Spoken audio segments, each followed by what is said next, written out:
Kembali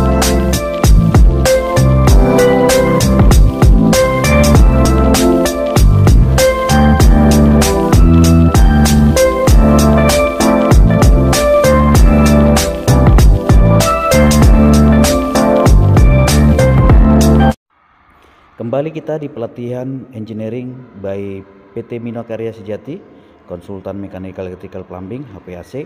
Nah, hari ini kita membahas tentang limbah. Limbah itu ada wujudnya, wujud yang padat, limbah cair dan limbah gas. Kemudian ada yang kita sebut juga di sisi dari uraiannya, ada limbah organik, ada anorganik. Nah, kemudian ada klasifikasi jenisnya, yaitu limbah B1, B2, B3.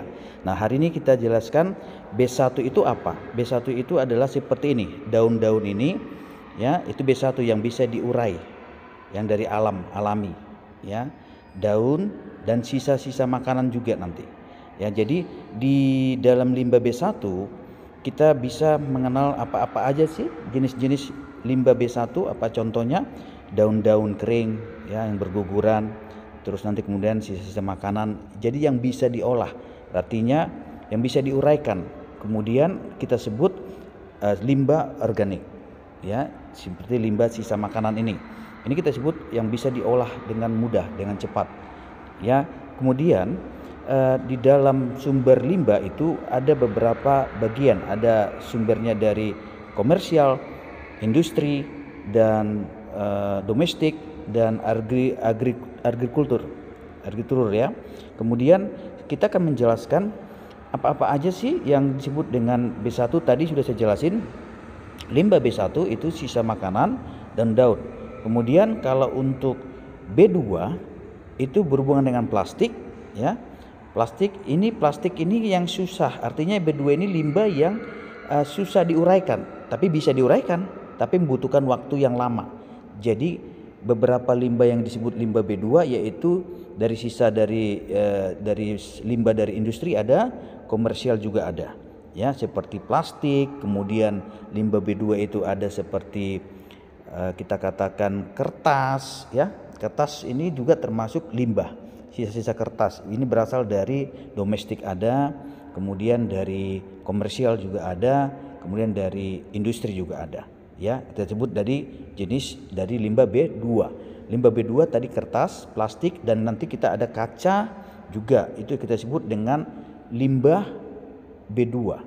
Ya, seperti ini, kaca-kaca ini bisa diuraikan juga tapi butuh waktu yang lama. Makanya kita sebut klasifikasi dia ke limbah B2. Ya, sehingga dari sumbernya baik itu komersial, domestik maupun industrial itu kita sebut limbah B2. Dan besi itu masuk limbah B3. Limbah B3 itu ada besi, nanti ada juga baterai, ada zat-zat kimia yang berbahaya, itu limbah B3. Ya, seperti oli, resin kesin, ataupun bahan pengecatan yang jenis-jenis kimia yang berbahaya, ya, dan juga jenis dari besi yang berlogam padat. Ya, baterai juga yang zat reaktif, itu baterai itu juga kita sebut limbah B3. Nah, limbah B3 ini untuk vendor ataupun orang ketiga yang untuk mengelola limbah ketiga kita ini harus mempunyai sertifikat memiliki penanganan limbah B3, ya, supaya kita harus mengetahui apakah perusahaan tersebut memiliki sertifikat B3-nya, termasuk sertifikat terhadap transportasinya maupun sertifikat terhadap pengolahannya. Jadi konsepnya untuk setiap limbah komersial dan limbah domestik atau limbah industri itu semuanya harus menggunakan namanya TPS, tempat pembuangan sementara. Ya, ini zat kimia yang saya bilang tadi berbahaya itu B3. Ya, harus diperhatikan. Jadi B3 itu zat kimia yang berbahaya juga itu kita sebut B3.